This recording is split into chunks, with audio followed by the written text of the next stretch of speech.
dangerous.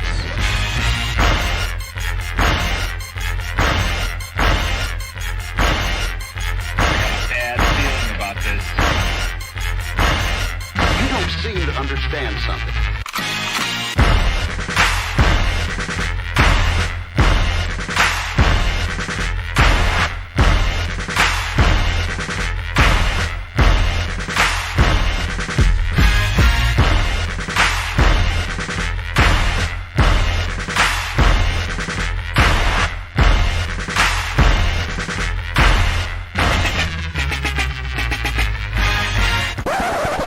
The thing that I like most about being a dad is that I see that I'm about to impact the world.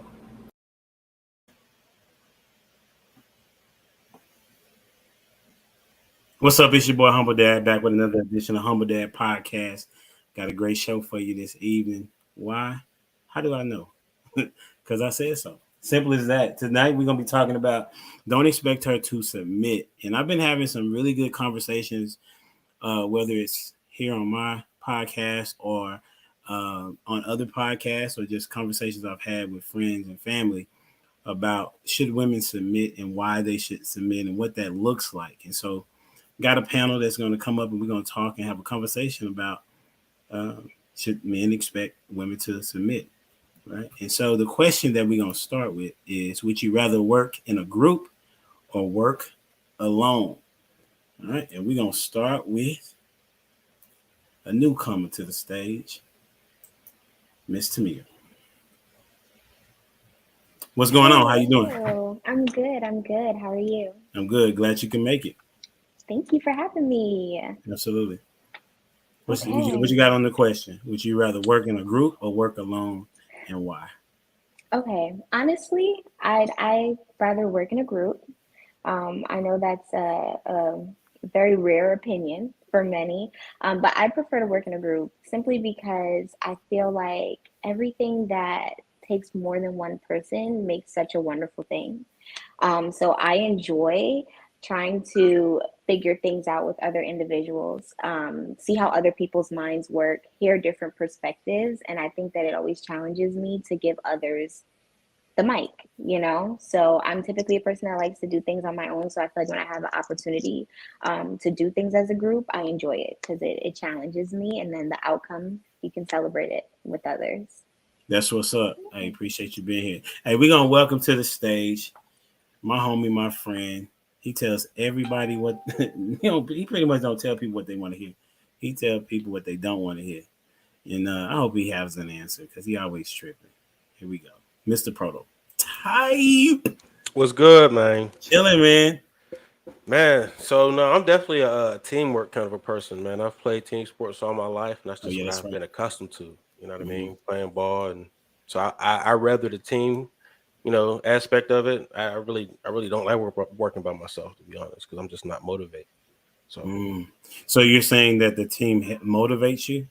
Yeah, I just need the atmosphere to be right. You know what I mean? I got the ADHD thing, so it's like I needed things to be in the right order so I can stay focused. Oh, that's why you come back every week. You like being a part of the team. I got you. That's what's up. Hey, I didn't even, appreciate you being here as always. And this next person, I didn't even know that we knew each other until she told me backstage that we used to work together. And I'm like, where? And she said some way back 20 years ago. You know what I'm saying? Good old E-Tech. Welcome to the stage, Miss Ash. Hello. What's going on? Oh, nothing. Getting ready. That's what's up. What you got on the question? Me, I would like to work alone. Okay. Wow. With me, I just find like I hate delegating. Like if I know if A and B need to be done by 12 o'clock, I like to go ahead, get my little system started and go from there. Because I am a systematic person. Like I have everything done before it needs to be done or go out. And that's from working in that call center where, you have to have A, B, C done before you close out that call. That's structure. I guess that's what I'm trying to say. I love structure. That's what's up. And you can give yourself your own structure as opposed to trying to wait on somebody else. Right. Instead of, because let's see. That's a good example of that. By working in the call center when I went to be a head quality analyst, delegating to somebody else really always had me on edge, because when a client walk in or whoever I need to answer to, if it's not done, I'm like, okay, what happened? Because now I have to explain why your job is not done. So me, I'm a loner. That That comes makes from being that makes sense. That's what's up. I appreciate you being here. And no then that's what's up. Our next guest, I didn't know that she was connected to Lapeef in that way, and I got to share the stage with her yesterday. She's fairly quiet, but hopefully she's not that way today. And we're gonna welcome to the stage Miss Penny. Hi. What's going on? It's going great. It's going great. Good. What you got on the question? So I would rather work in teams. I'm the second oldest of 6 children. So I'm used to being around a lot of people. I have 15 nieces and nephews. So I'm just used to being around people and family. So I would prefer to work in teams. I don't really like to be a loner. If I go out to eat, I want to go out with people, and I just want to learn from other people so that I can inspire others. And also, I want the best outcome to a problem. So the more brains, the better. I want the best outcome. And so I want to know all the negatives so I can overcome all the negatives to get to the positive, the best positive. That's a dope answer. I didn't think about it like that. That makes sense. If I'm working as a team, then I can have more options, I guess, if you would say, and then come up with the best answer. I would say for me, it's hard to say because I work well in both. Um, yeah, I went to school online, and I had to work by myself. There was no team activities that was required of me, and I was able to get it done because I could work at my own pace. But then when it's a group, like I enjoy talking to people that are on the same level as me, that can communicate well, so to speak, if I can say it like that. And then I enjoy teaching as well. So I think it's a combination of the two. But if I had to pick one, because we always pick one here on the show at the right prototype, got to pick one. Uh, I would say I would rather work alone because I can set my own boundaries, standards, and timelines. That's just me. You know what I'm saying? Hey, and we're gonna welcome to the stage the person that's always on time and never late. You know who that is, prototype, and never on mute, Mr. Dwayne. There we go again. You are so consistent, bro. Listen, bro. I think what I'm gonna do is I'm just gonna go find all the clips with you on mute and just make a highlight tape. Man, Okay. I'd appreciate that. You know what I'm saying? For those that don't know on the panel, Dwayne is my accountability partner in real life. And he's the reason why we even started this podcast almost a year ago. Go ahead, Dwayne. Appreciate that. Am I still on mute? Unfortunately, no. Go ahead. Appreciate that. Sorry about that. As working as I would say, I typically like to work as an individual, but then I can excel as for working as a group. Once we all know our roles and are able to play our roles, that's whenever I'll be able to excel in that. But as for working as an individual, I know my role, I know the outcome, I know where I want trying to get to, and let's get there.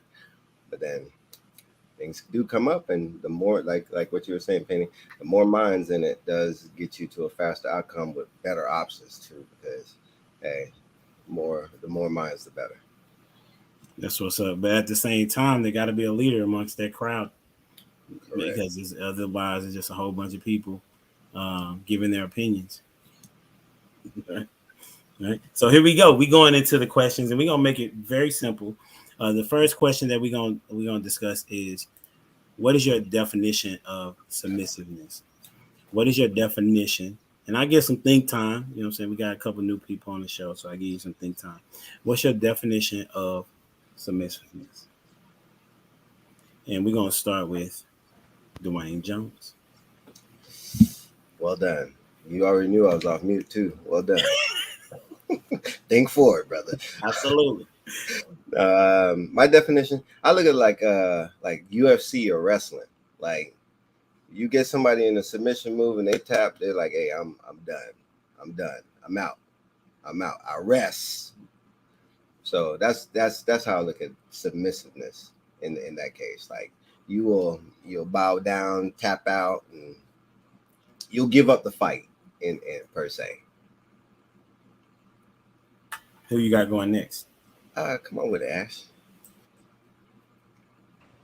Okay, for me, submission is more or less. I guess I can follow with Brother Dwayne here. Is when you can tap out, but with me, it's more of a when I'm submitting, I'm reassured by your actions. You get what I'm saying? It's not just, oh, I'm gonna sit here and be quiet when you're making this left, and it's not supposed to be a left. Like, hey, you want to, redirect, check, and then be quiet, let you make your mistake, and then we can go from there. That's the way I look at submission. Like it's my way of being able to trust what you're doing, and don't have to really say anything to you. I appreciate that. Who you got going next? I'm Can gonna I go with go? Penny. Oh, well, Oh, go ahead, man. sorry. Go ahead. Forget You it. can go Forget ahead. it. I forgot the No, rules. no. You go ahead, go. Um, but you called Penny. Are you sure? Penny, do you want to go? Okay. Um, like like HD. I'm not gonna say Dr. Glenn. You just did. Like HD. Come on, girl. Come on um, now. okay, so I view submissiveness from what I would call more of a gentle perspective. So, not necessarily a tap out. That to me kind of sounds like a lack of power or choice or voice. So I view it from a perspective of like meekness, like gentle obedience. If you're gonna, from a woman perspective, when a woman is submissive, like Ash said, it's a sense of like security and you feel safe to submit. So it's not like I'm tapping out, but there's a trust there. And I honestly think there's also a sense of power in submission if a woman is able to say, like, okay, I'm gonna let you lead, because that's not easy. So I definitely take it from a perspective of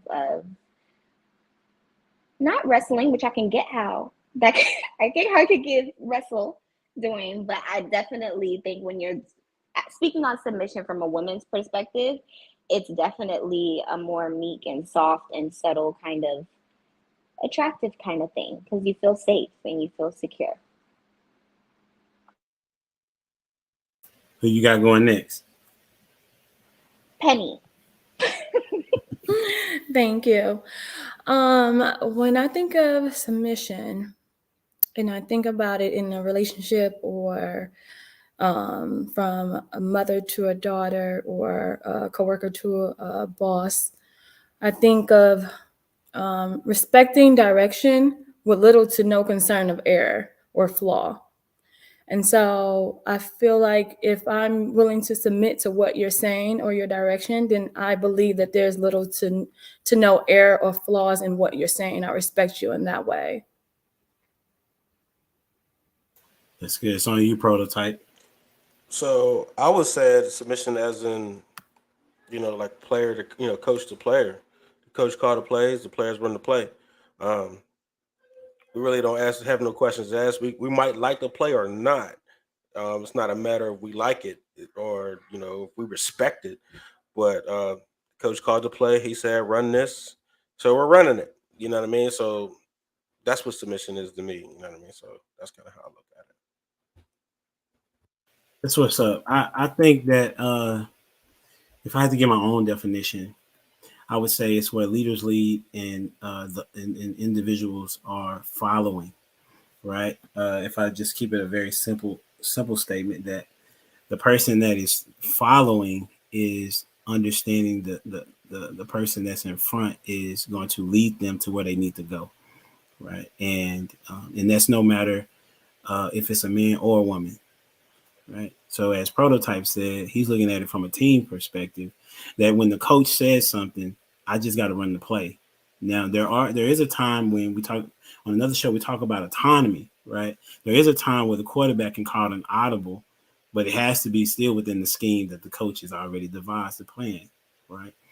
And so I think it's important for the hierarchy to be set. That the person that is submitting is also saying what Ash said. She said that it means that they're trusting, right? And then Tamia said that it's where you're being meek, right? And then Penny said it's where it's a respecting direction. So those are some really good definitions. And I really wasn't listening to Dwayne, so I couldn't give you what he said. Okay. Hey, listen, I'm gonna give you this smoke. all day today, Dwayne. You 25 minutes late, bro. Okay. I appreciate that. Hold them accountable. I take it. I'll take it. Hey, so it's good. So I want to on that point of where prototype was, I wanted to ask the question of, can you give me some examples of where men submit? Give me some examples. I'll give you some think time. Examples of when men submit. I would say I don't need much time for this, but if you're a believer, men submit to the word, the word of God. There's plenty of times where we read that word and be like, man, I don't want to do this. And then but if it calls for this, then that's what it has to be. You know what I mean? I know me personally, I didn't like to I never thought of myself as a pastor or reading a lot or doing any of that, right? But I know I have to lead my family in Bible study. I know I'm responsible for making sure I pour into my wife and my kids. You know what I'm saying? So I used to be on a thing where well, as long as I get it, I'm cool. But when you got a family, you're responsible for the growth of that family. So I had to submit to the word in that way in leading them biblically. You know what I mean? And so I had to build that skill set. But let's go with Penny. I would say men submit to their moms all the time. There's a lot of things. There's a lot of things I see men not wanting to do, and their moms, tell them they should come over and can you help me fix this and things like that. So I think men submit to their moms in a low kind of way, but I think they do, because I've seen my boyfriend not want to do something, then his mom wants him to do it, and he'll be fussing about it, but he'll go ahead and do it even if he doesn't want to do it. So that's the first form of submission I think that you'll ever see from a man, to me. And then I think sometimes I think men submit to their wives or their girlfriends, if they respect something that they want to do that is out of their realm, they'll respect that. And to their boss, men will submit to them as well, and also to God, as you said. Prototype, you wanted to respond? You want somebody to go first? Yeah, don't shake your head. Your mama call you to do something, you're going to do it. Not if I want to. Nope. Well, I think at a certain age, it depends on what it is, but... It don't matter what it is. I don't do anything I don't want to do. I don't care who called me to do it. Men don't. And I don't believe in men submitting to no woman either. So that's a whole nother conversation. And I don't think they should. Okay. In your, what did you say your definition was submission was? The coach calling the play and you running it, regardless if you like it or not. Okay. So if you have a daughter, you have children? Yeah. And you have a daughter, and you don't like the way, huh? I didn't say that. No, I'm saying, like, hypothetically, if you had a daughter and you didn't like the way, she wanted her hair done, and she wanted, you wanted it done some way, and your wife wanted it done another way, and your wife is like, hey, she's getting her hair done like this. But the daughter comes to you and she's like, Daddy, I really want my hair, done this way. What I say, go. And then you don't think your wife's going to say, hey, she can't have her hair like that. It don't matter. What I say, go. Okay, what if it affects the child? What I say, go. I tell them all the time, everybody belongs to me. My wife, my kids, y'all all belong to me. So what I say, go. What if it's what's best for the child? It's always, but I make that final decision. Right, but what if you don't know anything about hair? What if? So what if the child that she wants damages her hair, and the wife is telling you she can't have it because it damages her hair? So I take advice. A leader takes advice. He has counsel, but that's not being submissive. If the wife tell you that her hair is going this way, then what are you going to say to that? I'll take the counsel in and make a decision. Okay, so in certain situations, you have to submit to what your wife wants to. No, that's not. No. You sound like women that don't like that word. You must not like that word. No, that's not like. I'm just telling you what it is. But the example is there. You're saying that you'll go with her direction. It's not. That's not submission. Is doing what she's telling me to do, right? So I would take her counsel if that's but that's not being submissive. It's taking counsel. Well, I think if she's telling you what to do, she's telling you it's going to be this way, and then She's you conform to it. it's different because it's not telling me what to do. It's advising me on the best way to do it. Like I said, a coach could tell a player what to do, Mm-hmm. but she can advise me on how to make the best decision. I can still be like, "No, we're doing this." Okay. So I mean, that's just how it is. Yeah, I think it's the way that it's worded, you know, the way it's I worded. mean, Like, it means what it means. It's what yeah, I'm not changing the definition. yeah. It means what it means. So All right. So I put it like, forgive me for jumping on in there. My bad. I done went ahead and tapped myself in. My bad. Oh, I'm sorry. Anyway, I went out of turn too. no. I'm just my apologies. But do you any of you ladies want to go real quick? Go ahead. Before I Okay, so I can see both perspectives. So I can see why it looks it's being viewed from both perspectives, but essentially I'm gonna have to say on this end, I get what Prototype is saying, because the wife at the end of the day, she's not telling him I mean, there could be a situation where she is saying like, Yeah. you're not gonna take her to the hair salon and do that, or I'm not gonna she's gonna come home and her hair is gonna look like this, right? But essentially, if that's like a healthy conversation where it's like, hey, I know you think she should have her hair done like this, but essentially, let's say it was a texturizer or perm that can damage her hair. That's still like a negotiate. Like Prototype is still would be in that hypothetically would be saying, okay, I hear you. So, okay, cool. Like we're gonna go with you doing her hair how you feel best. But at the end of the day, like he's also still making a decision at the end of that. So he's not necessarily saying like, I'm just gonna do what she said. It's like, oh, I get what my wife is saying, and I agree too. So yeah, we can do it this way. I don't know if that helps it make more. I mean, it helps it in So more it's of not. a healthy kind of situation. Like if you want to say it as far as a wife saying, okay, let me persuade you to do the right thing, or to do what should, Right. or let me get your input. Yeah. But I mean, if you're just going basically off of someone telling someone, what we're going to do, and you're going by that, then I would say, yeah. But if you're going off of, I'm telling you what it's going to be, and then you saying like, you have to fully understand in order to do it. Right. And I think in order for, I'm sorry to cut you, but I think in order for a woman to like or a man to be communicating in that way, there has to be some sort of resistance.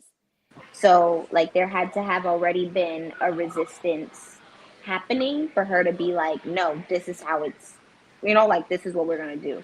So if there is no resistance, I mean me, because I'm married, like I would just see it as like, oh, there's two different hairstyles on the table.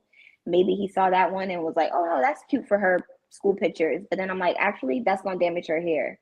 And then he's like, oh, okay, cool. But I think what Prototype is saying, like at the end of the day, like if you bring something to your husband or your partner to the table, essentially, end of the day, the man is making that like decision. Like, okay, cool, I see where you're coming from.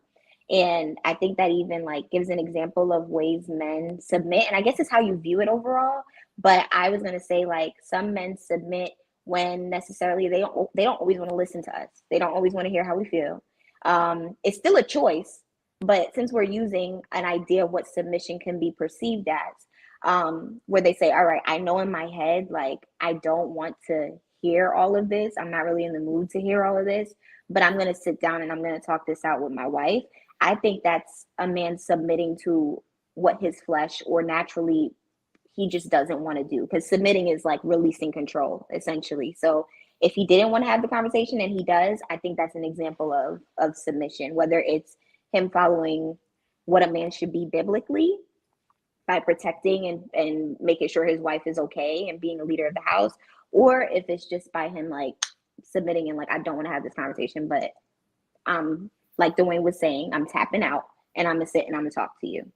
But I still don't want to call it tapping out, because I think it's still a man making a choice.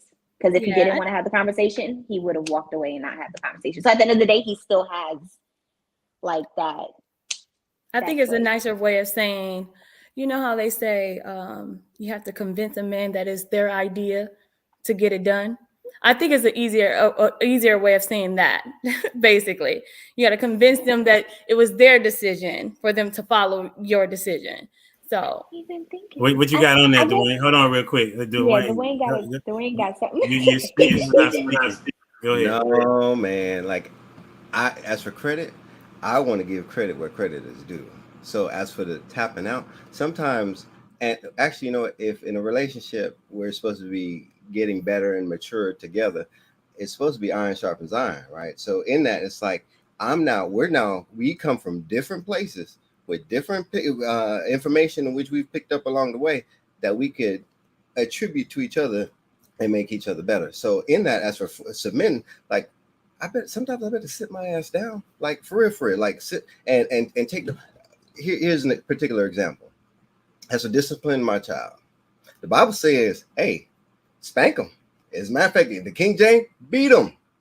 Right? That's tough. But I'm not going to do that out of hate. I'm going to do it out of love, because that's for holding my children, my sons, particularly in account. She don't like that.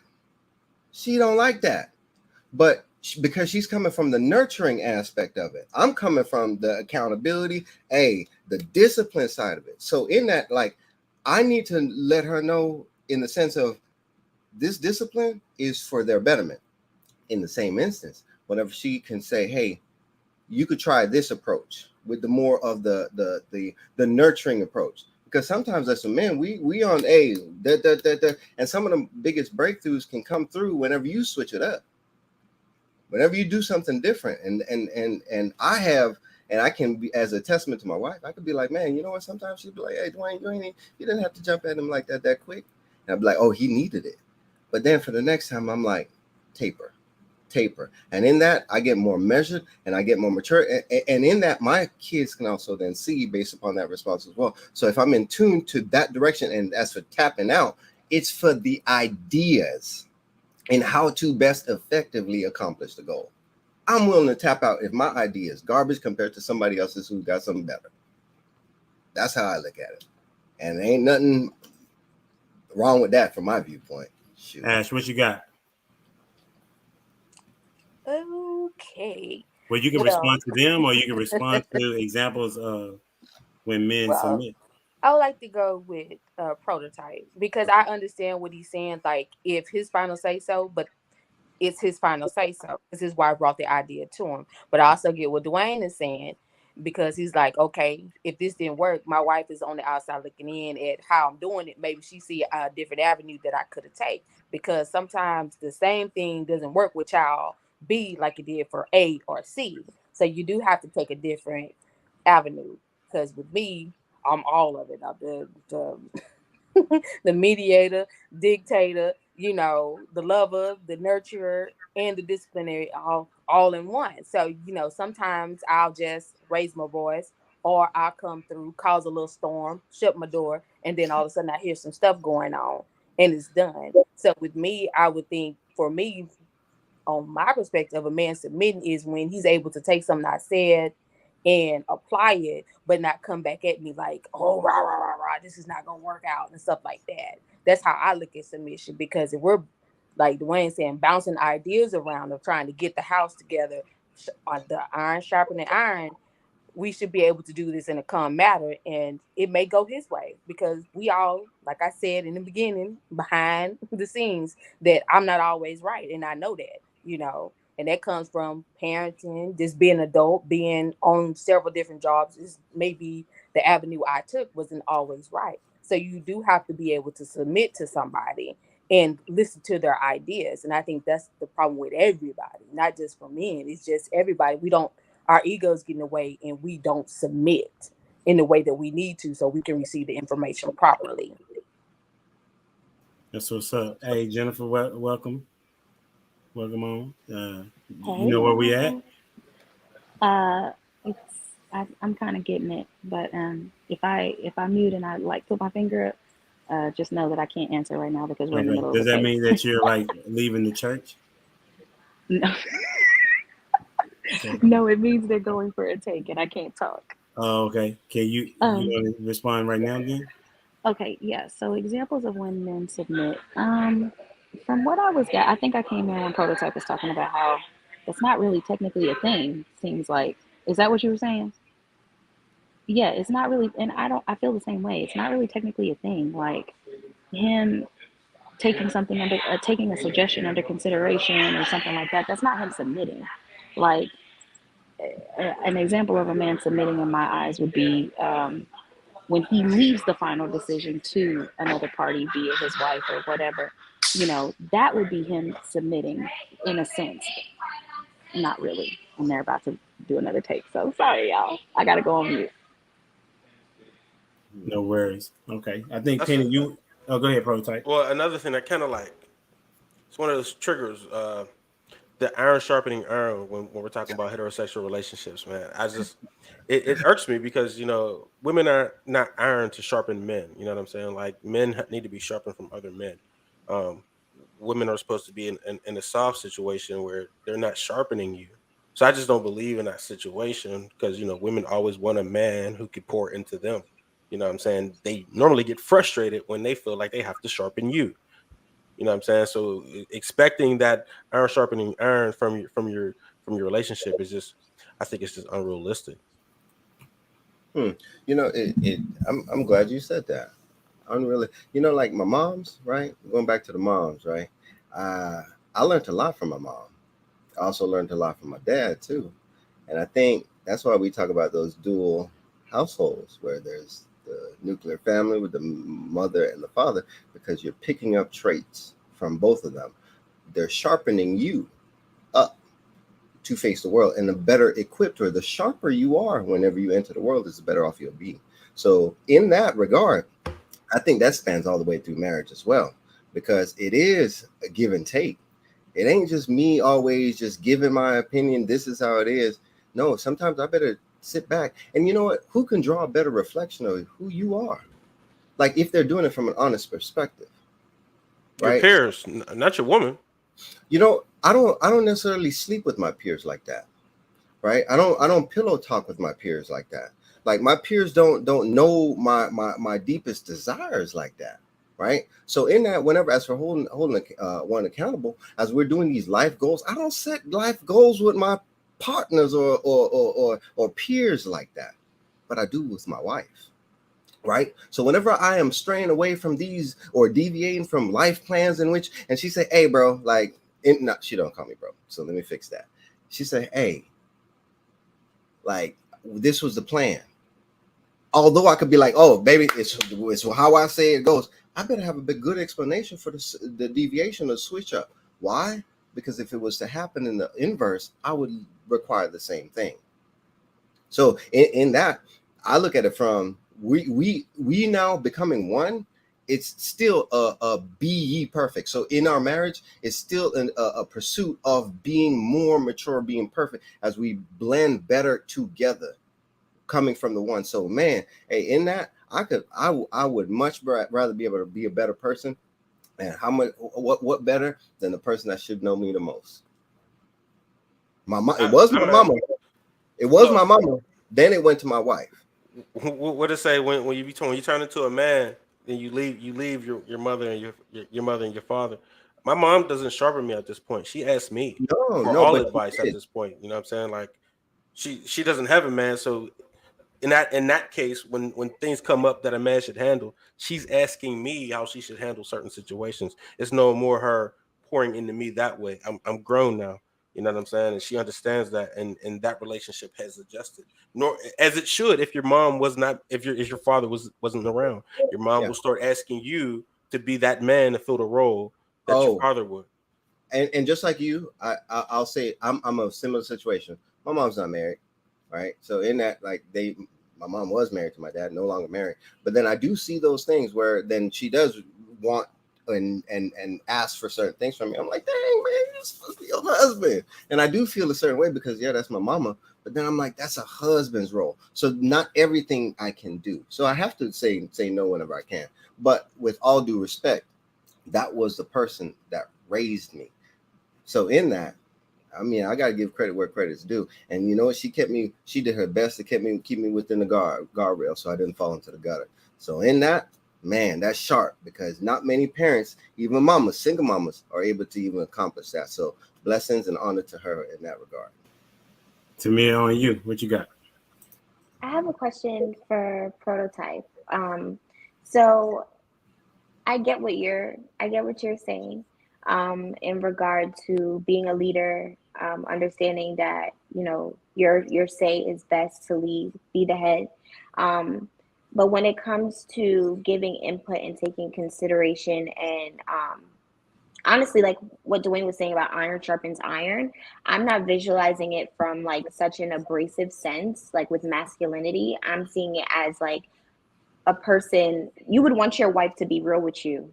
If she loves you, she cares about you. So if she has something to share with you, that could be for your betterment, would you be open to that? Because that is also in the same sitting, iron sharpening iron, in terms of sitting together and being able to share with one another where we could improve, or places for things we may not see on our own. What is your stance on that?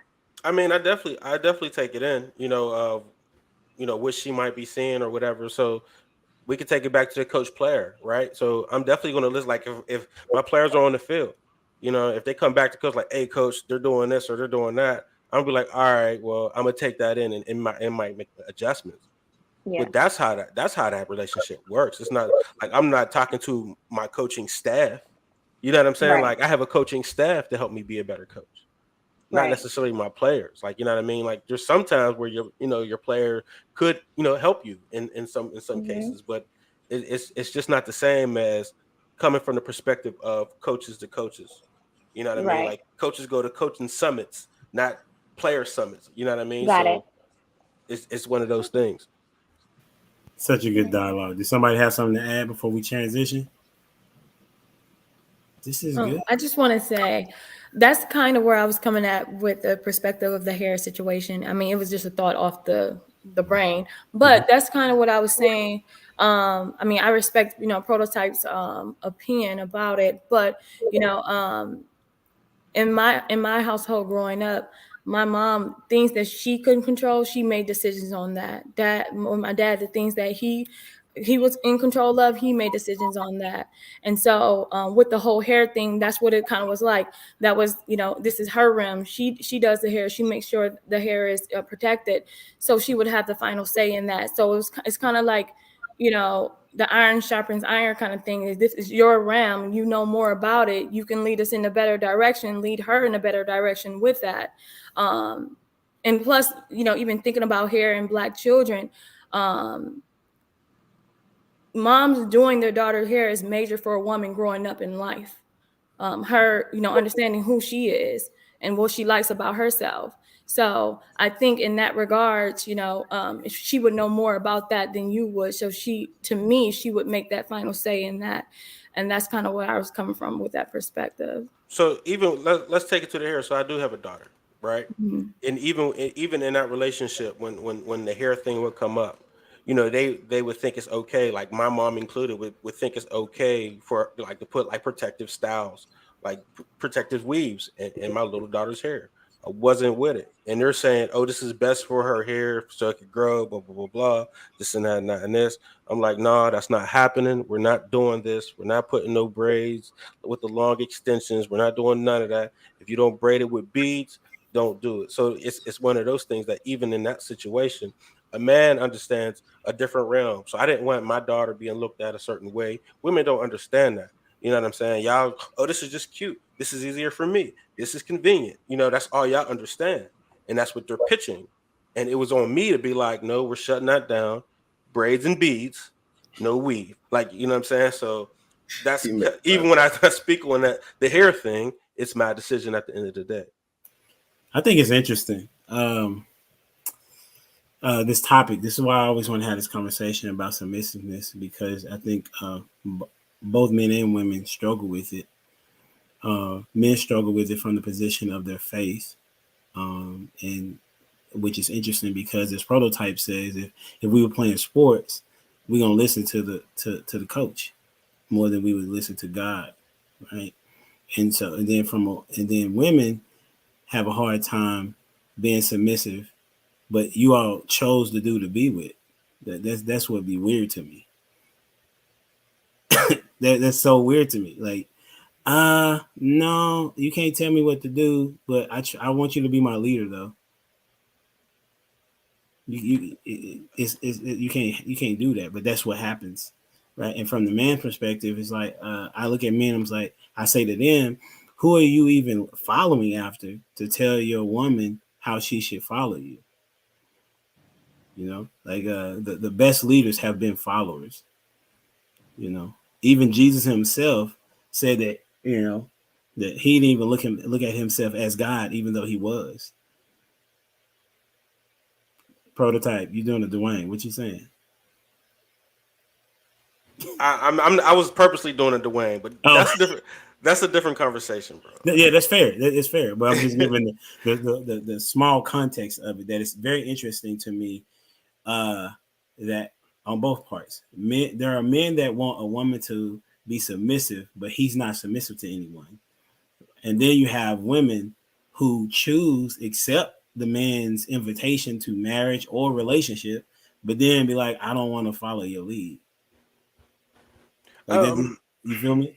Go ahead. I don't think whether or not if the man's being submissive to God or not matters to women. I think as long as they show good character strengths and leadership qualities, they'll go for it. I know you're. I No, mean, that's not the point that I'm referring to. I'm not talking about that point. You want to talk about the women submitting to the man part? A man should be, there should be some of your faith should be somewhere, right? So that you can say, okay, I have to adhere to this particular higher power. For me and us, men on the panel, is God and Jesus, right? Somebody else in another religion, it may be Buddha or Allah, right? You feel me? Right. Okay. So, yeah. You see what I'm saying? So, but I'm saying we, in our culture, Black men specifically, don't really adhere to any authority. But then they'll say, you need to submit to me, which is true. I'm not going to disagree with that. That is true. However, as you know, as a leader, you need to have a sense of direction from someone that's higher than you, right? So that you know where the ultimate goal is. You feel me? So even though the woman's supposed to be following, because that is the nature of how you all were designed, men also have to be like, you know what? Here's the example. Do you see how I'm following Christ? Then this is how you should be following me, right? And so that's the part that I'm saying. And so this is my question. Is submissiveness conditional? Is submissiveness conditional? Yeah, I like that there, huh? That was a good transition right there. I appreciate you. Okay. What you got on it, Ash? I would say yes, conditional, because like I was giving directions about, like I was saying earlier when I was saying, you're finna make a left when you know you may need to be making a right. So sometimes you may need to let me see the GPS and you focus on what's going on in front, because hey, it may be an accident or something popped off, or we may have got cut off. And here it is, you trying to look at the GPS and try to figure it out where we going. So yeah, I can see it being conditional depending on the situation and circumstances, because like prototype seems to be, since our encounter today, it looked like he's the actual strong leader in his house, so he's going to have his ducks in a row when it comes to going somewhere. I may be wrong, but he looked like the kind of guy that will go ahead and boom boom boom, I'm gonna look at the directions before I even get there and get started, so I know what's coming up. But and then sometimes you got people like me, like they look characters, they like to put the GPS up there, turn the music on, and get going. And sometimes you do have to stop, check the GPS to make sure you are going in the right direction, because you may have, in the city of Houston, have 159 59s going in either direction and you don't know which one to take. So I would say it is conditional depending on the situation. Okay, who you got going next? Jennifer, because she would have been quiet. Oh, she recording. Yeah, Okay. yeah, work. Ken- Who you got? Penny? I want to say it's conditional, but I think when you put yourself in a situation to submit to someone, you are dependent on their judgment. And if you get to a point to where you can't trust their judgment, then you shouldn't be in that situation. So if you end the situation, then it's not. But if you get to a point to where you can't trust a man's decision, I no longer want to be in a relationship with you. So it's ended. So it's not conditional in that aspect because we won't be in a relationship then. I see your take. Who you got going next? Who you got going next, Penny? I'm gonna do Dwayne. All right. Wow. I don't like this one. Oh man, because the right answer is the one that's the most difficult. It's not supposed to be conditional. It's not supposed to be conditional. But we make it based off of conditions. And because we make it based off of conditions, that's whenever we get ourselves in situations where we don't like this no more. We don't like this condition. So guess what? We're on our way and everything's nice. We're driving, GPS on, music's going. And guess what? A storm hit. Your plan falls apart. Guess what? That person don't like it no more. They want to bounce and dip out. And I think what I'm hearing out of this is like little faith. Like and I think that's the thing, I guess, with marriage. Like faith, sometimes you have to put away and tuck and submit and put away the things in which you see, because in some faith is the things that you don't see. So like as for having faith in your man, like he might have a vision that you cannot perceive, right? Do you have faith in him? And whenever things do get rocky, you gonna dip out, because guess what? Your vows, they weren't conditional. They weren't conditional.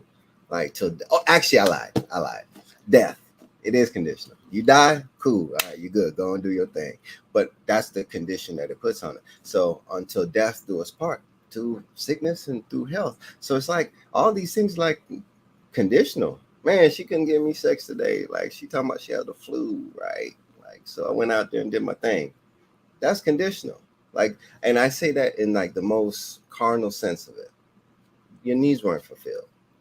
Sometimes your needs won't be fulfilled. Sometimes you won't be happy. But guess what? Perseverance builds that character. That's why I say it is supposed to be unconditional. Because as grimy as every last one of us is, actually, no, in honor of Ricky, it's never anybody on the panel. As grimy as some of these other people out here are, guess what? God still died for every last one of us. So in that regard, that's how I look at it. I ain't got no, as for conditional, he loved us through our sin. So even with my wife, I gotta look at that. Every last day, I gotta look at it from that perspective. Which I'm gonna sit here and I'm gonna tell y'all, with all honesty, it is difficult. It is difficult. So that's why it's supposed to be unconditional, but it's very difficult. Who you got going next, bro? Oh, okay. Jennifer says she ready. Go ahead. Please. It's like, look, I got to get it in while I can. Submissiveness is not conditional. That's not the way submissiveness works. Either you're submissive or you're not. Like Jesus didn't have any. No, there's no conditions on that. Either you are submissive to, if you decide that you are going to submit to someone, you submit, or like I think was it Ash that said, if you're not being submissive, then it's time to go. Like if you can't submit to somebody's not rule, but you know what I mean. If you can't submit to their leadership, and that means you don't trust them. And why are you with somebody that you don't trust? That doesn't make any sense. As asinine. So either you fully submit, you give yourself fully, or you get out. That's the way that works.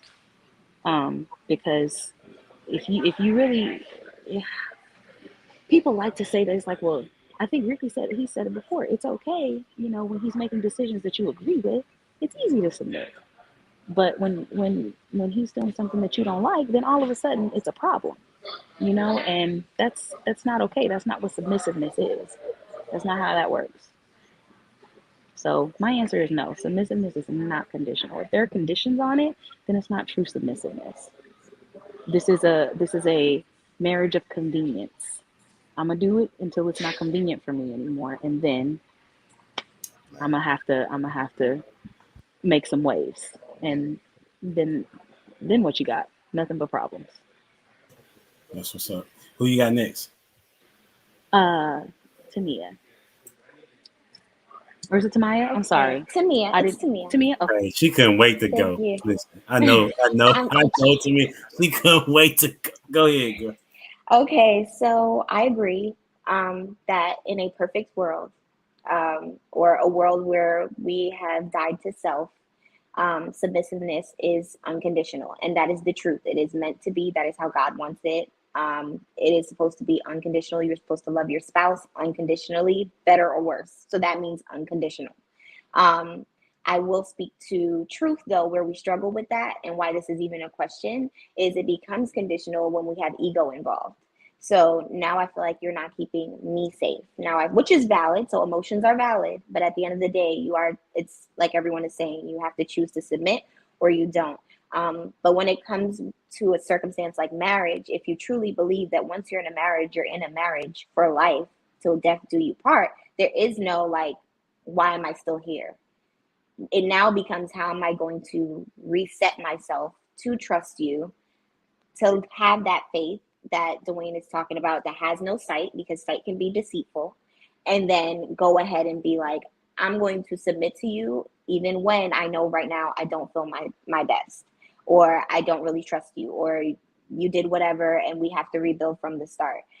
So like Dwayne said, it's not easy, but it is supposed to remain constant. I think just when ego gets involved, bumps are in the road, as particularly women, as women, we start to want to see, like automatically now it's like, okay, I want to see your map.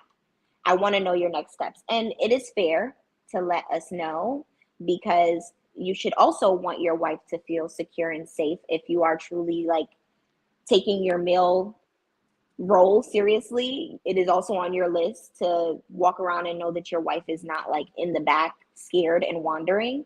But essentially, whether your husband shows you that map or not, you have to fight your flesh, and you have to be like, okay, like HD said, I married this man.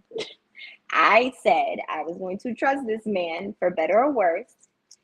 So I have to do that no matter what it looks like. And I think that's where it gets really difficult, but it is unconditional. That's what's up. Who's next? I think I'll go. Prototype. Yeah. Go ahead. Yeah, I think I'll go.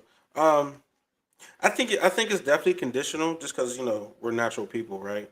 Um, I think it's the man's job to, there's a thing called selling you the dream. You know what I mean? Like, you got to keep selling them the dream to get them. You know what I mean?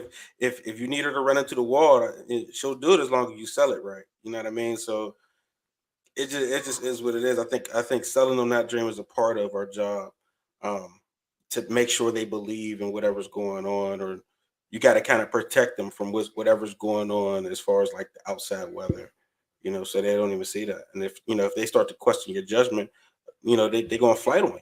You know what I mean? So I mean, they all said it. So that's basically what it is. You just got to sell them the dream and keep it sold. Come up on the other end. Don't just leave them hanging, but you got to sell the dream. It's a part. It's being a salesman is a part of being a man. Bro, that sounds so shady. It does, but it's just the truth, man. And it's just You said okay, because everybody don't is not as suave as you and I, Prototype. You know what I'm saying? So you talking about to sell somebody I do like not claim being suave. well, that's what a salesman is. I'm just saying, like, I mean, I guess a little charismatic, but still, it's just you have to sell them that dream, and to keep them, submissive, or to keep them, Listen, the way not you making. be putting the words together, bro. Hey, it is what it Sell is. them the dream means that you're just telling them what they want to hear. That's You what a gotta get the job salesman. done. That's That's what. what I mean. That's what it. But I mean, but the bad part, like, there's a reason why pimps are bad, right? But the bad part is not fulfilling that dream. You know what I'm saying? But if you sell them a dream and they bought in, now it's your turn to fulfill it. I think it's only wrong when you don't fulfill the promises you already made them. Okay, okay. I can kind of rock with that. Instead of you, why don't you just lay down the vision and just make sure that you're consistent You still and have to sell. You have to sell but them the that's vision. listen, that's not the same thing as a dream, though, It bro. is it's the same thing. The vision, the dream, however you want to put it. You have to convince somebody to hop on. You know what I'm saying? And Okay, keep them engaged to it. Now, when you start looking shaky or you don't know how to, like some turbulence come up and you don't know how to wiggle through the turbulence, you know what I mean? To keep them understanding, like, oh, he still got it in control. You know what I mean? Like, you should be able to hit a back road and they could be like, well, my man still got it. Like, he said, we get this back road, we're going to make it out. Then that's what it is. Where's the GPS at, babe? That's what they're going to be like. You know what I mean? So, as shaky as it may seem, they're not even going to tell you because they're sold on the vision of what's going on. Like they trust, like, oh, he's going to get us through these rocky roads. So Yeah, that's what I was about to say because it's not gonna always be right. The decision that's made isn't always gonna be correct, but the submissiveness comes in where you still rock with it anyway, and you know that at some point you're gonna get back on the right path because this is you trust him. That's where the submissiveness comes in. I think this is the primary reason why women generally prefer older guys because it helps relieve some of this, like, oh, he has this experience and blah blah blah blah. You know what I'm saying? Like women like seasoned fellas for this I can reason see in that. particular. I can say I've never dated anybody younger than me, probably for that reason. most women, I would say, don't date dudes that are younger than them until they hit that wall. Well, That you don't know what wall I mean? That wall where No. the Just wall wait. the wall similar to what's her name? The lady that was on Players Club that just wants somebody to be her companion. Light oh, skinned lady. What's her name? Lisa Ray. Yeah, yes. Lisa Ray. Okay. I guarantee Mary J. Blige. Oh, okay. Um, any of these older women that were beautiful in their younger years and decided not to be married, you know what I'm saying, and date that dude that may have been a little bit or married a dude that proposed to her. Now they're in the position of, like she said, I just want a companion. Well, you You know, had that. there was a conversation that women prefer to be like if they had an option to be happily married or to be rich and single, they would most of them would pick being rich and single. But I think it's just a lack of understanding of what's on the other end, and then they get to that them older years like, dang, I That's should have because been they happily not married. rich. That's because they not rich and single. So it's one of those things that they feel like the grass is greener, right? So the thing that I'm hearing when you say that is that that particular woman believes that the money is the security and not the man, her security. You feel me? So that's that. So I wanted to transition to this part. My question is, and it was connected to prototype. Prototype, you're doing such a wonderful job tonight, bro. It's like you read my questions. What can a man do to earn submissiveness? What can a man do to earn submissiveness? And anybody can go, anybody can ask a question. Now we're in the conversational space. And just go. Okay. Go to Okay. me, you raised their hand. Okay, we're not in school. You just gotta go. Okay. I'm gonna go with prototype. Oh He no, said okay, sell the okay, go dream. Ash gonna go. Okay, cool. Go Yeah. ahead. He said selling the dream. And he absolutely right because when a man come to you, like I always say, like back in the day, you had the ugly dude. In order for him to talk to the girl, he had to sell the dream. He had to have the car, the gold, the job, and everything. Like the pretty boys, it was kind of like what they are now, the Dusties. But now things have changed and it's all kind of mixed in. You know what I'm saying? And with me, I do believe that it's to sell a dream because if some dusty fella to come up to you and he's not looking like he looking, he's not looking right or whatever, you're not gonna give him 2 seconds. But if a guy come up, he kind of well groomed, but he's saying, "Hey, I got this and this going on. Can you rock with me while I get this off the ground?" It ain't gonna be all smooth selling because I'm in the beginning process. You're gonna kind of rock with it. But then somebody that say, "Hey, get in the car, we going." Okay, are we going to rob a bank? Are we going to your mama house? Where are we going? You know, because to me, like I said, I am a planner. I like order. So yeah, I need to know, okay, do you got a little plan going on? Because with me and my responsibilities now, I just can't jump in the car and say, "Hey, we rocking. Where the guns at?" Just in case somebody pull up. I got to be able to say, hey, I need you to let me off up here at the street, up the street right here by the corner store, because I got to go walk back to my responsibilities, because this ain't the ride I need. Whoever want to go, it's on you. To me, I think you want to say Go something. ahead, Tamia. Then we'll go to Penny. Okay.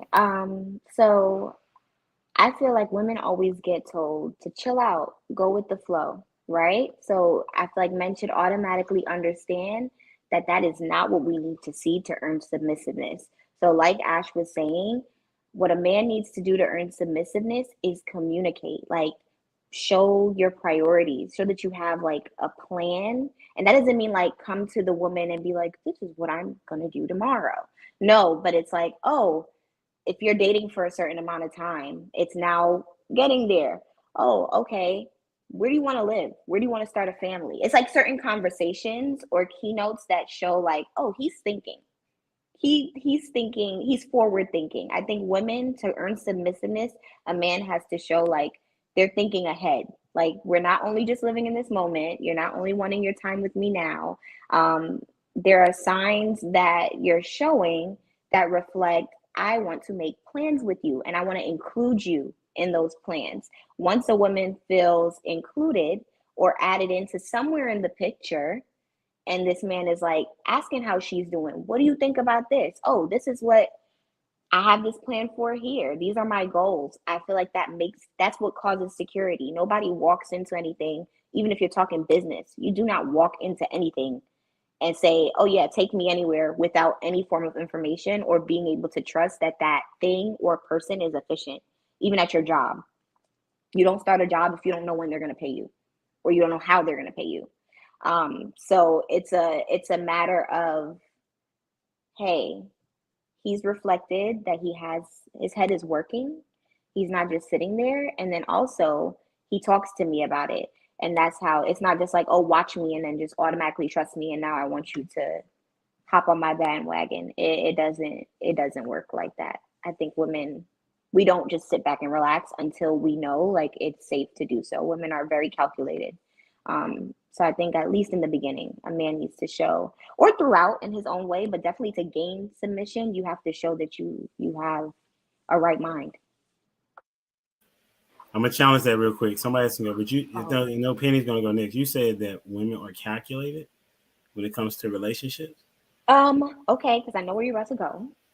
Where am I HT. about to go? We are emotional beings and we do respond out of emotions at times. I'm not saying that we are not emotional beings, but I am saying we have planners, we have schedules, we do things a certain type of way. When those things, most of us, the majority, so Okay. when those things get thrown off, our emotions hit. I'm nervous, I'm scared, I'm anxious, I can't trust this. When things look like they're put together and real pretty and cute and nice, and I wanna go have fun with that. Well, you want the Canva presentation. I want the Canva presentation, and I want the slides. I want it to play the seconds, and it's okay to not be perfect, but at least like show me that you have a draft. Like don't come with no draft, because then my emotions, those emotions that you were about to touch on, are going to cause me to not want to submit. It's all about that's where the emotions come from. That If you're makes off sense to me. rails, if you're off rails, my emotions are going to be off rails, or I'm gonna have an attitude, or I'm going to, what I'm not supposed to. Not saying it's okay, but it's a cycle.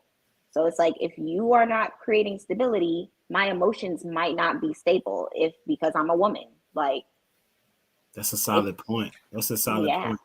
Is that Protos have to hold your thought because Penny gonna go. okay? I just because something she said though. Go ahead, Okay, Prototype. Just based off like, isn't that not the flip of what I say every week? Yeah. You know what I'm saying? You can't hold them accountable, like, because they have that emotional element that turns them, whatever they have planned, it doesn't matter. They have that emotional element that certain men can tap into, and it's just like everything else goes out the window, no matter And how that's why calculated men they are might have been. leaders. And that's why y'all lead, because y'all are logical and have a logical mind, and then emotions for y'all come after. So that's why you guys are the head. Mature men, anyway. Mature men, yes. But yeah. Because there are men that are in prison because they was acting out of emotion before they use their logic. You know what I'm saying? Go ahead, Penny. I was just gonna say I don't know why selling a dream triggers me, but it does. It triggers me badly. Thank you Don't for sell your me honesty. no dream. No, I don't want you to sell me no dream. Trust me, if you come in with a dream, I'm gonna figure out the dream, make it a nightmare. Do not sell me no dream. So I'm not I'm not gonna be submitted. You telling me, oh, we're gonna live in this big house, I'm gonna be making this amount of money. No, don't sell me no dream. I don't even want like I feel like yeah, communication is big. We invading y'all. Sorry, podcast. Prentice. I'm sorry, Penny. They wanted It's to okay. say hi. What's up, y'all? Salute from Donnie TV. I had to get that. I'm sorry. I'm so sorry. That's Go okay. ahead, I Penny. think communication is big, but there's some talkers out there. Like there's some talkers out there. They'll put together a vision for you and don't have no intentions on seeing it through. I feel like the only way that you can get me to submit that would even trump communication is by showing me, and it's showing me with the small things. Showing me that you got yourself together. If you was in the army, or if you bought a house, or if you cleaned up your credit, or if you did certain things for yourself, that showed me that you were committed for things, that you can see things through, that you stuck with things, even through adversity, or that you lost your job and, you got back on track, you prayed it through, showing me those directions that you took to get back on your feet. I think those are things that show me, I can be committed to this man. A vision, yeah, I would love, Amanda has a vision, but I haven't met a man with a clear vision. I've met men with vision, but I follow more direction of what they're doing in their life now to get them to where they want to be, 1 year goal, 5 year goals, things of that nature. But if you're not showing me that you're getting there through your daily actions, I don't care what your vision is. I don't care what your dream is. I'm not following you and I'm not submitting to you. So when do you find that out? Like when do you know? Not necessarily you, or when should a woman know when they know that they can be submissive to the guy? During the dating stage, that 1 year, like I know some people do the whole 4 seasons, and they want to be with a man through a whole season of the throughout the year to see how they do. See the things that you stick to. I know for women, when I first met my boyfriend, I told him that I was going to lose 10 pounds. And it wasn't for him; it was for myself. But I wasn't even thinking about him, listening to me tell myself that I wanted to lose 10 pounds. And then, he called me on it and he was like, I don't know, because you said you wanted to lose weight and you haven't done it yet, and so people make those decisions, men and women, on how, that person's going to be in a relationship through the personal goals that you have for yourself and whether you can, complete those goals yourself. Because if you can't complete your goals, how are you going to complete goals that we have together? So I think about looking at a man and seeing him through, the struggles, and throughout a year, I think if you're really close and intentional, you should see some of those, struggles that people go through or the adversity that people go through and see how they guide themselves through that. That's what's up. Who you got next? I'm gonna go for Jennifer. You want to go? Are you available? Yes, I'm available. Did you go? Okay. What can a man do to earn submissiveness? For me, he can be. He needs to be confident. He needs to be a competent and confident leader. You don't have, like I said before, you don't have to get it right every time, but you have to show me that you're willing to do the work, you're willing to put in the work, and that you have confidence in the direction that you're going. You're not just like, well, I mean, I guess. That is like, if you're not confident in yourself, what makes you think that I am going to be confident in following you? Like, you don't know where you're going. Why are we here? Like, come on now. You need to be confident and competent. Those are two big ones for me. And you need to be a leader. Good leaders, like somebody said earlier, good leaders were also once followers. So you understand my position, that I have taken to follow you. And you know that, like Prototype said, it's a constant salesman. It's a constant sales pitch to a degree, but at the same time, you understand. Okay, she's following me, so I got to make sure that I'm my best self for her, and my children or whatever the case may be. And if I misstep, I've been in her position where I had to follow somebody that misstepped. So let me make sure that I navigate this with love and patience and understand that she may have, like, to me it said her emotions, oh shoot, that her emotions might get a little out of whack because things aren't looking right. So we're emotional and we're like, I'm panicking now. I need you to use that confidence to restore my confidence in you. Like, the confidence is next level important. What Ash was saying earlier about the dudes that don't have it all together or whatever, there was one thing that she left out, that those dudes, the reason why they're able to get what they're looking for, get what they're after, even though it's really way out of their league, yes, is confidence. That's what they have, is confidence. You will take the ugly confident dude over the dude that ain't, that the cute dude that's standing in the corner not saying nothing to you every time, because you just be surprised that he's even got the audacity to approach you. It's the confidence. It's the confidence. Confidence is sexy. Try me. I'm telling you, it's Lying. true. Jennifer, No, Jennifer, forgive him. He's so rude. I'm so sorry, Jennifer. I'm Forgive him. saying, like, Yeah, what? Let me tell you, my first no, HD, my first husband, he was not the cutest. He was not the pick of the litter, and I'm fine. Let's not get it twisted. I'm just kidding. No, but seriously, okay. It's like his confidence is what, he was not on my level. I want, all jokes aside, we didn't come from the same type of background, socially, economically, whatever you want to call it. But it was his confidence. And if someone had told me, 5 years before we met and married, that's gonna be the man that you're gonna marry, I would have laughed in their face. There is absolutely no way. His confidence is what got me. Not gonna lie. I got you for sure. That's what's up. I respect that. But did everybody get to go that wanted to go? No, I don't think I went. But you had something to say, man. I was just kidding. What were you gonna say? Listen. She's an anomaly. Okay. You think that an ugly dude that has confidence, if he don't have other things going for him, I didn't say he didn't have anything else going for him. Okay, so it wasn't. But I'm saying that no, but it was the confidence, because what he had going for him is nothing that I didn't have myself or better. It's not, I'm not saying that an ugly dude with no job and no car and no life and no house. No, I'm not saying that. You are an anomaly. No, I'm probably Prototype. You disagree? Okay. You think that an ugly dude, a broke ugly dude with confidence, is gonna be able to step to women and still be happens able to, all the time. He could sell them the dream. You know what I mean? Just, if he got to get to the gab, he come in speaking this, speaking that. It could be all lies, man. But he can say this, say that, bloop, bloop, bloop. Panties is mine, like, you know what I'm saying? Listen, out the door. Say it again, louder. I'm gonna tell you why it's not. I'm gonna tell you why it's not accurate. I'm gonna tell you why it's not accurate and why she's an anomaly. Because women want to be attracted to the dude.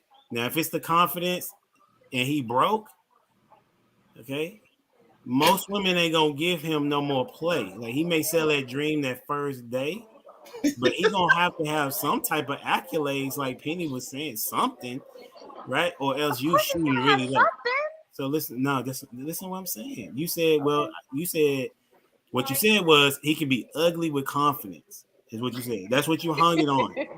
Okay. And that ugly, even that ugly she's talking about is a level of ugly. Like, it's not like they talk about medium ugly. Not even like ugly. They mean medium ugly. Like, no. Yeah, it's like a level of ugly she dealing with. So he was see y'all caping for her. Okay, I get it. No, okay? I'm just saying, like, if he was ugly, it wouldn't matter how much confident. We talking 3 to 5 range. That's no not twos, what she said. Ones, none of that. She didn't say that. You gotta have all your teeth. That's what she means. Not what she said. He wasn't that ugly. Listen, y'all be trying to see. This is what we be talking about. Y'all be trying to save each other. You know what I mean? Words matter. Okay, dudes that are ugly don't have. If they don't have something else connected to their confidence, they not getting play like that on a regular. You know what I'm saying? That's just not what's gonna happen. Women have sex in relation with men that they are attracted to. That's just what it is, bro. And if it's They had one night stands with those guys. But then they make the ugly guy wait, court him, blah blah blah blah, feed him. They okay, go through the process. The attractive guy, they know they'll have the one night stand with him, that's and what then I'm they won't want to saying. deal with him no more because it's too much competition. You know what I'm Same saying? They as don't want to women. deal with the competition of the other girls that this dude's going to get. So they'll settle for the ugly guy, make him go through all the loopholes, and that's who they'll end up marrying because he put in all that work after Oh, she so you finished. saying your wife married an ugly dude? Is that what you saying? I'm different, but you know it is what it is with me.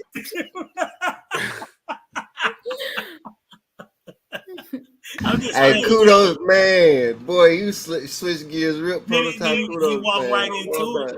it. He walked right into it. You You know what I'm switch saying? gears nicely. You know, it Man. ain't never nobody on the panel. I'm speaking in generalities here. You understand what I'm saying?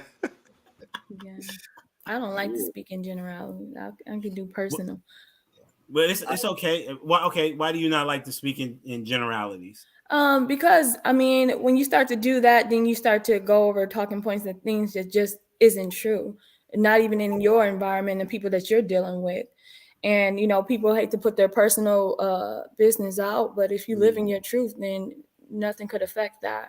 And I live in my truth, so anything that happens to me or anything I've went through, I'm not afraid to talk about it because that's who I am.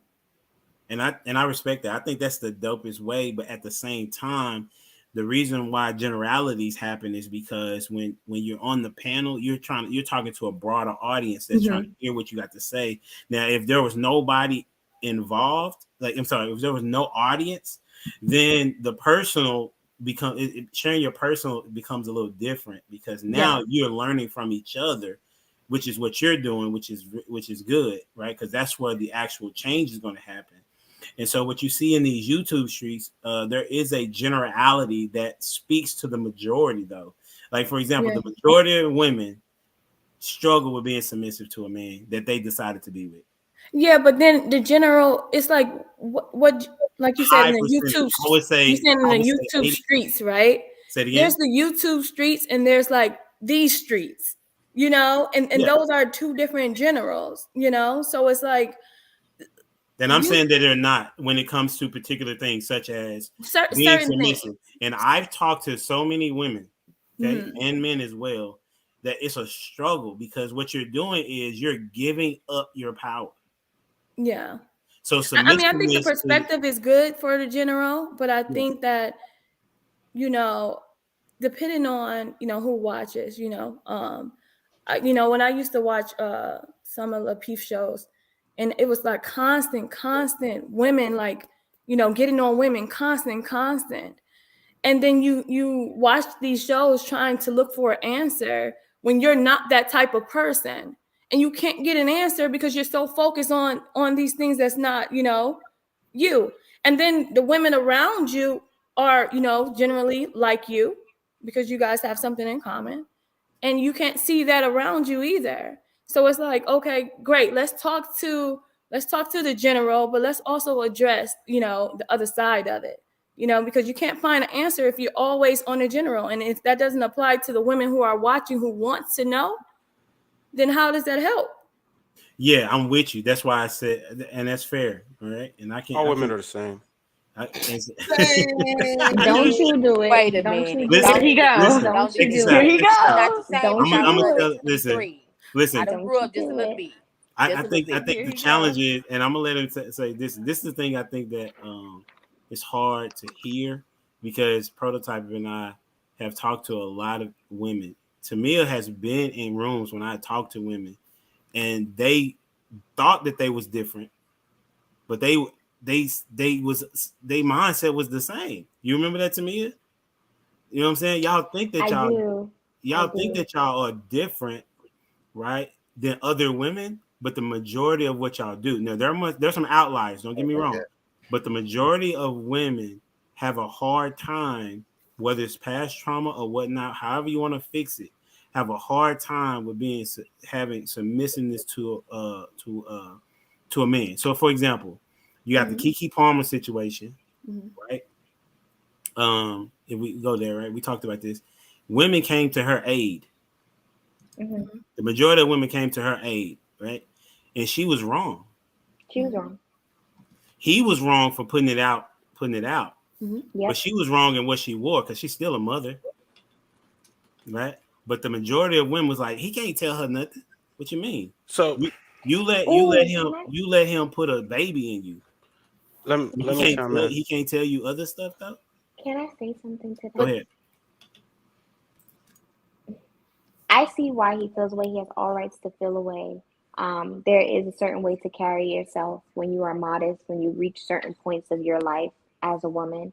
And even the moment that took place with Keke Palmer and Usher, um, I will say was inappropriate for. She's in an exclusive relationship. She would deem her relationship to be exclusive, no matter if that was Usher or somebody on the street. It doesn't change what took place. So yes, she was wrong. I do want to ask the men: Does he have all rights to put her on blast like that? And he is not her husband. Like, is there a line where like it becomes like that's a I have a that is a general, honest question. If that man is not her husband, she had a child with him, but it's not her husband, is she fully obligated to like, Go ahead, Dwayne. that's where that submissiveness Oh, wait. How come do I get to go? Because he said he wanted to go. He had asked in the back Oh, chat. okay. Yeah, Okay. yeah, yeah. Because And she asked him in. Go ahead. this goes in line with that. If I was to answer the question about men earning submissiveness, the moment he marries you, he has earned it. Because guess what? Selling the dream, or however you want to put it, she agreed. So guess what? On fourth, crack the bottle on the boat and put it off the sail. That's whenever. So if he hasn't done that, he ain't got no say so. As a matter of fact, right. it makes what happened? I Oh, said you said right. right. Okay. Because there's people saying he does. No. As the boyfriend, if you impregnate a woman, you gave your seed away without the commitment yourself. So, like, as for men being able to protect their seeds, the way they protect their seeds to the utmost is marrying a woman that his seed goes with. My goodness. My GED was able to navigate me through that one. But it's just simple. Like, like you ain't got no any moment in time you can dip out as a man. It's so expedient. Oh, it's so expedient. It's so natural. She's not doing what I like. Dip out. But whenever you make that commitment, now what may be expedient for the women, right? As for dipping out whenever things don't go the way that you thought it would go and you don't see the vision or the dream that was being sold to you, now it's your turn. So in it, that's that mutual. You said yes, let's go. But you got to know the person. As for mate selection again, you have to know the person. So as for me raising my kids now, man, you better get on to knowing the person. If you see her dressing like that, acting like that before you married her, you a fool if you think that something's gonna change at the end of it. Man, straight fool. As a matter of fact, I'll be the first one to call you out. Man, I'll do it at your wedding. But I'm grinding. I call it the stripper effect. Come on now, man. Son, you know what you're doing, right? Okay. Why that pole over there next to the dance floor? It's up to you, Jennifer. Jennifer, you got to be okay. Well, she's not ready. You got. I'm here. No, I'm here. You moving? I gotta be what? You're moving the camera. Oh, I'm sorry. Yeah. You gonna go? Yeah. Now I forgot what I was gonna say, but what Dwayne was saying, we call that the stripper effect. It was okay for her to be a stripper before y'all got together, and then all of a sudden she can't strip no more. I mean, come on now, that's how you met her. But what I was gonna say is we talked at length at nauseum about the whole Keke Palmer thing, as far as, should she submit to this man that's not her husband? Yes, because when you got in a relationship with him, you accepted his leadership. That's how that works. Like, besides the having a baby with them and everything else, you decided to be in a relationship with this person. You submit to their leadership. So yeah, she should have. It doesn't matter what. Oh well, that's not her husband. Okay, well then So I mean, you in a relationship with this man. Y'all, what are y'all practicing? What are y'all in a relationship for? Is it supposed to be leading to marriage? That's what you having babies with him and everything else. So isn't marriage supposed to be somewhere down the line? Y'all need to stop playing with these people. Like, all this dating for fun is just so weird to me. Right. I don't get it. It doesn't make sense. It does not register. I'm not dating somebody for fun that I would never marry. If I'm not gonna, if I don't see a future with you, I'm not going to date you. Agreed. Entirely agreed. And I don't think that she should have a lack of respect for him, but I feel as though to have the audacity to go on, both of you guys have these humongous platforms, and to go on Twitter and he was wrong for that. publicly humiliate her as though she is his wife, and the mad to the extent is like reacting. Hopefully a husband wouldn't react like that, but we can clearly see how that's what I was about to say. It doesn't matter whether he's her husband or not. Emotions. But definitely I feel like if you're dating somebody, like when I was dating my husband, we knew that we wanted to marry each other, so there were ways that we carried ourselves, right? Very true. But all in all, he at that time, at that moment, he's not your husband. So it's like living together. It's like the sense of like living together or doing, they weren't, essentially you're not supposed to have kids before marriage, but we know we live in a world, life happens. So my question went out because it's like, I feel like we've created like this gray area, and there's certain standards, and I guess depending on who you are, you can hold up to that standard. Created that gray area. Right. But I just feel like if you're not going to marry me, or I'm not going to marry, like you said, nobody's dating for games. So it's like, don't pick and choose where you want to then act like a husband or treat me as though I'm a wife, because he probably was letting her go out, dress how she's a famous person, dress how she wanted, but until it had to deal with her being dressed like that and another man. Well, that's what I was about to say. I don't know if you watched the show where we talked about that. I said he didn't have a problem with what she was wearing. He had a problem with the way that she was Usher. Mm-hmm. He picked the battle he thought he could win, but didn't realize that the internet was still gonna drag him anyway. You see what they did? So, ain't that what I said though? Did you see what they did? What was my initial talking point? What about Ernest or about that situation? Yeah. It was just about what he was doing to him, what she was doing, how she was treating him. Like he knew that Usher could take his woman, so that's how he responded. And so what I said was most women did not hold her accountable. And then did you see the conversation? Oh, how they talked around? But here you can't hold them accountable. We already know this. Wrong. No, and see, this is the same thing they did to me on that actual call. That's the same thing they did to me. They like, no. I said, don't you do that. I said these words. She was inappropriate. I remember you, Jennifer. I don't remember the. Okay. So I said she was wrong. You know, this all comes down to. I think Penny wanted to say something. Go ahead, Penny. I don't think neither one of them are wrong. This is their relationship. This is how they function. For all we know, they might be still together, watching social media, going uproar while she's up. Toxic people in toxic relationships, this is how they function.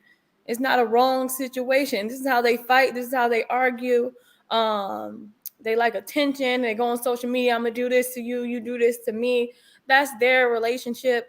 But if you subscribe and you say, oh, he's supposed to be traditional, I'm going to put my morals on him. He's supposed to be this, or he's supposed to be his wife, things of that nature. Then you start to, questioning, what he's doing. But then you shouldn't even be following him to begin with, because he wasn't traditional to begin with.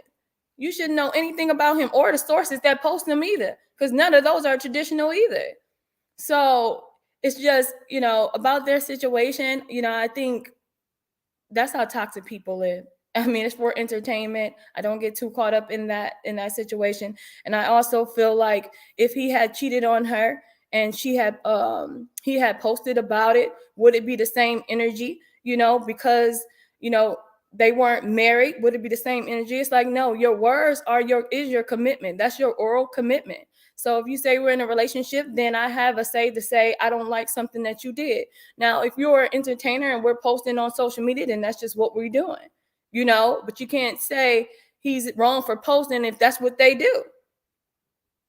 But they weren't initially they weren't I think it's something because Keke Palmer herself, if you know of her or anything, like she didn't even say anything about the situation publicly.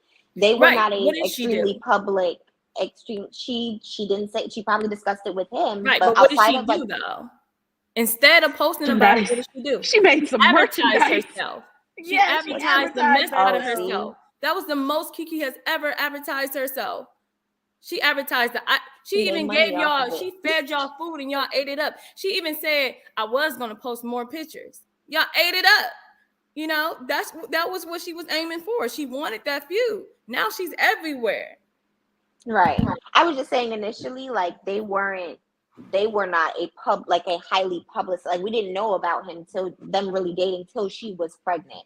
So I guess like from that moment that she was doing her business being Keke Palmer and then he went and took their stuff to the media, that's when they became that. But before that, we didn't know about her love. You had never really known anything about Keke Palmer's love life before that. So I guess it was assumed like this is not a woman that typically puts her sex life or her love life or her personal stuff like that out publicly, especially just with how she presented herself publicly. She's usually presented herself as a wholesome girl, like a woman. Well, she was bisexual, you know. She presented So herself from as what, being a bisexual woman. So she had well, a from what video I about it. know, She sung about it, you know. And he was a celebrity too. You know, he was a celebrity as well. It's just them together in that light. She never had that light. As much as she went sexual and as much as she went to bisexual, she never had that light until now. She got onto a controversial topic and women fought for her and it geeked her up. And now she's like, you know, all she's over the place. out there flossing and everything. But yeah, she had a whole video of her talking to a whole girl, a music video about it, you know. So she was open. Yeah. I agree with Penny on that. Yeah. She ain't never had that type of exposure. We don't know Kiki as this adult. And that's the thing. She don't know herself as adult as all because she been growing up in front of the camera. We know her as niece because when I post anything about Keke Palmer, I say niece because she was a little child as when I was growing up when she hit the scene. And to me as a mom, I don't like the outfit. I'm just gonna be honest. As a mom, like I know I wear stuff that's inappropriate, a little racy, but to me that outfit made a very clear statement that I don't you have to be a mom. disrespect I your wouldn't wear household. it, and I'm seeing, and I don't have children, and I Okay. wouldn't. I have wear it. children and I wouldn't. I have children and I wouldn't go outside like Because that. I to have me children that was and I'm a just wife too and I wouldn't racy. go outside like that. Like to me, that was just too racist. Like when you walked out that house, like everybody know when a woman put on a certain outfit, that is a statement piece for what that emotion is. Like when we go get our hair cut or a certain way it's done, that is a statement. So when she walked out that house and she got herself on stage with Usher, she made a statement. Whether they got into an argument behind closed doors, we'll never know. I don't take up for it because I'm like, if you got a man, at the end of the day, whether we're married or not, there's a certain line of respect that we gonna hold on to once we go outside these doors in the public. I don't care if my name is big like Beyonce. I don't care if I'm on every tabloid. I still need to respect you because at the end of the day, I don't know how you're taking that internally or how that's triggering you. Because a lot of times we don't, as women, I'm gonna say that I don't respect my man emotionally because he may not say he hurt, but I know I done said something that hit that gut. I done hit that kneecap, and I'm finna take him down on purpose. So let's just not say that. Oh, the outfit is okay. She did it. No. There was a statement, baby. When she made that statement and walked out that house and walked on that stage with Usher, she made a statement and it was just a jab at him.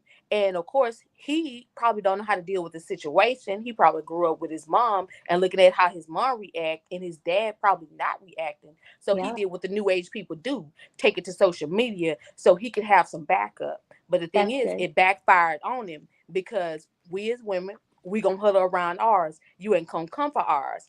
But at the same time, we as women don't also say, hey, you should put something on. I don't care what you got. You could have put some Spanx on, or you could have put a little sports bra or something on, cover something up. But you got all them cheeks out. You went from Kiki to stripper Kiki. You ready And she to do was a out different with all type of her Kiki. friends too. Like it was definitely an energy because she was all. It was different. She was with her friends. It was like I think the outfit I'm was okay. outside. You know, I don't think it was like I said, it was a statement. It was very much. It was an okay outfit because it depends on what you subscribe to. Like it's women that wear stuff like that. Like for them, that's okay for them. And the men that like those, that's for them. Yeah, that's his That's why I fault. said it's You're okay. right. That's why I said You're that's right. okay for them. that's not for me. That was a different type of statement because That's I've his never fault. The seen one. her. Oh yeah, I ain't that never no, seen her. that's All full right. fledged his fault. We gonna bring this to a close. This has been dope. My apologies. Listen, y'all, Gotta say my it. newcomers, man, y'all have done a really good job. I mean, y'all had it to where prototype didn't say much, you know, and that's to be applauded. I appreciate that. No, that's my dude. I was waiting to see what you were gonna say, prototype. That was gonna get them on edge. I didn't know what it was gonna be. Obviously, I was just waiting. I got one more. Like, go ahead, go. It's on you, bro. So, what can a man do to earn submissiveness? Right. That's the general topic, and that's kind of what we're going. And it all ties in. Like, people are going hard at Kiki's dude because she make more money than him. A woman buys her way out of submission. You know what I'm saying? So when you're in these relationships, like the men that are having problems with their woman being submissive, is because that woman's paying half them bills. You know what I'm saying? So because she's buying her way out of being submissive to you, that's all. That's her stake. And it goes back to the question earlier: like, if women rather be rich and single than to be married and happy. You know what I'm saying? Because they'll literally buy their way out, and that's when they are popping off and doing this and saying whatever. You know what I'm saying? So that's how I'm gonna wrap up. Look, they agreed though. Like they did agree. They all shaking their head. So y'all telling me that if y'all make more money, y'all gonna be leaving y'all?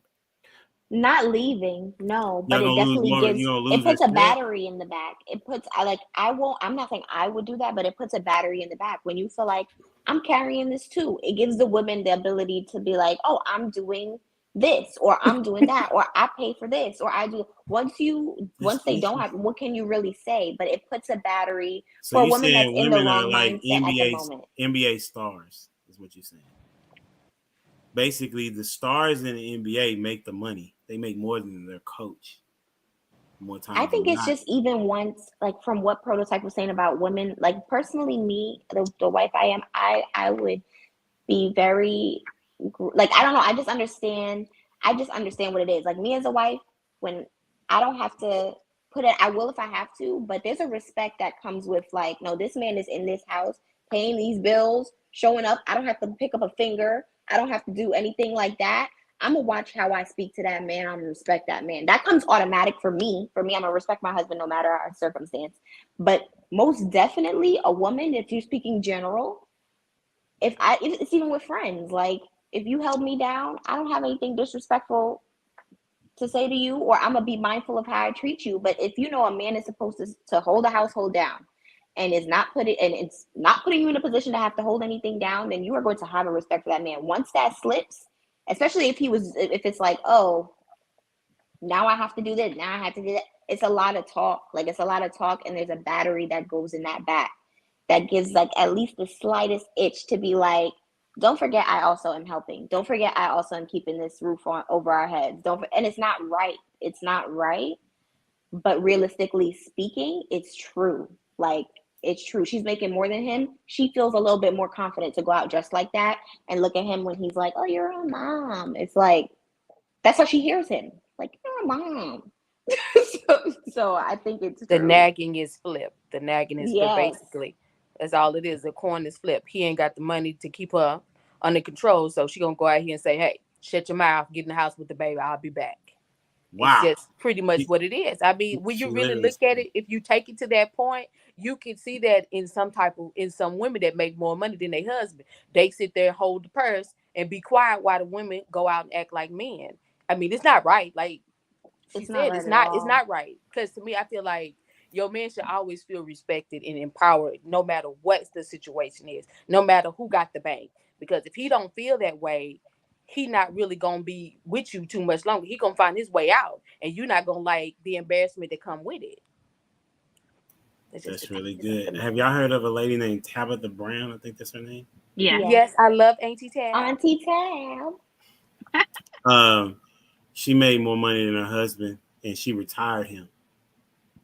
And she sees him as her head. They are absolutely wonderful. They are absolutely. I love them. And so that is true. I think the president of the United States doesn't make more than most people, but he's still respected as such.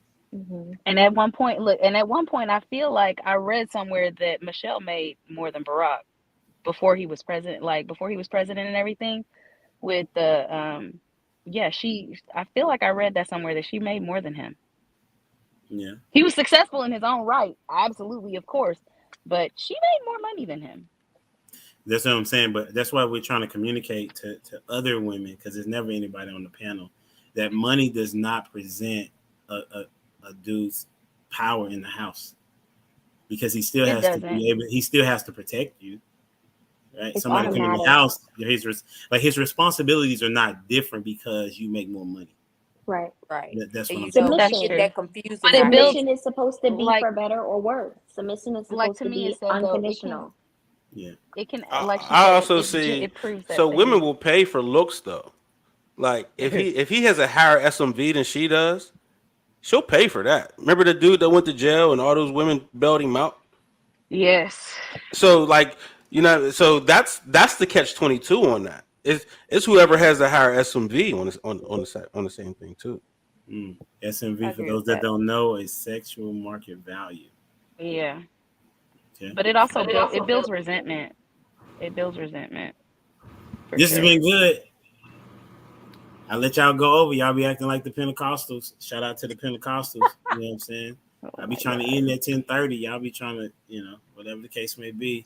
I appreciate y'all time. I hope y'all able to come back. Y'all have been some really good panelists.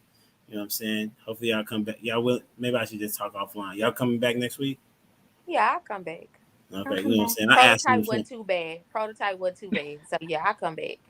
I want to see prototype in full effect. So I'll Right? come That's back. what I'm waiting on. There's a nice Wait till I. All right, I'll see what we're gonna talk about next week. It's been real. Hey, what can they find you, Tamia?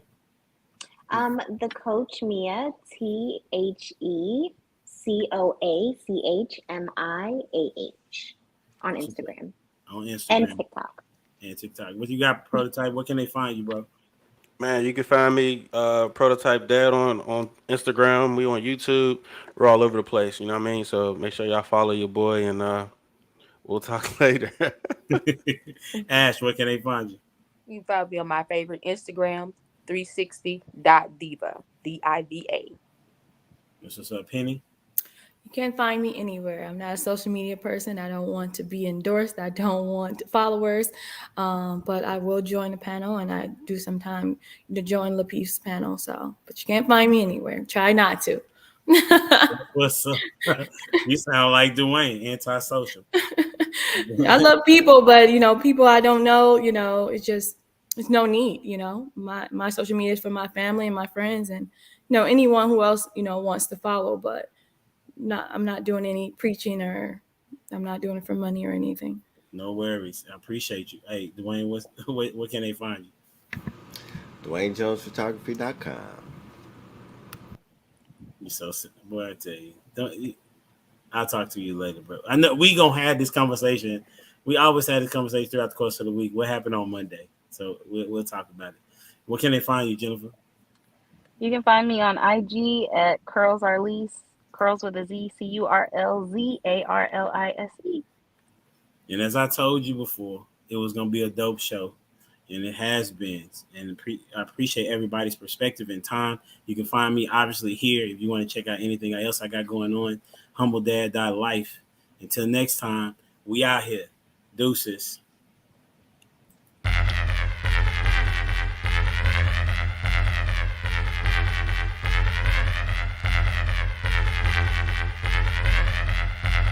The boy is dangerous.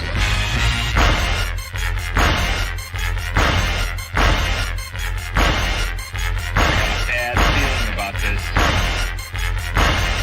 You don't seem to understand something.